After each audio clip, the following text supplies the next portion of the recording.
Hostel life মানে কিছু না কিছু জোগাড় তো লাগাতেই হবে।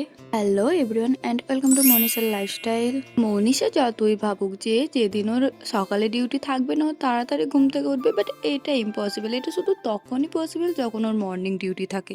আর আগের দিন আমি ব্রেডটা এনেছিলাম, তো আমি এরকম ভাবি ব্রেড সেঁকি, আর আমার ব্রেড না সেঁকে খেতে একদমই ভালো লাগে না।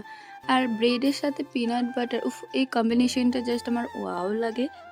আজকে যেহেতু আমার ডে অফ আছে, তাই আজকে যত রাজ্যের কাজ আছে সব আমি করব।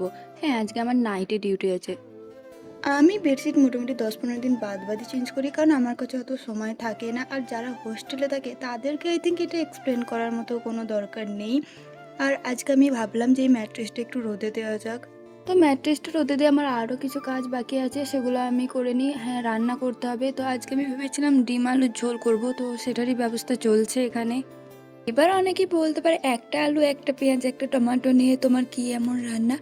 আমি একা মানুষ, একা খাই, তো আমার জন্য এটাই এনাফ। আমি এমনভাবে কাজগুলো করার চেষ্টা করি যাতে একটার পর আরেকটা করতে পারি আর খুব তাড়াতাড়ি কাজগুলো শেষ হয়ে যায়। তো ওদিকে আমি ম্যাট্রেসটা রোদে দিয়ে এসেছিলাম, আর এদিকে আমার রান্নাও কমপ্লিট। এরপরে এই যে বিছানাটা আমি ঠিক করব, তারপরে আমি যাবো স্নান করতে, আর খেয়ে দিয়ে এখন দেবো একটা ঘুম, কারণ আমাকে ডিউটি যেতে হবে। আজকের মতো বাবাই।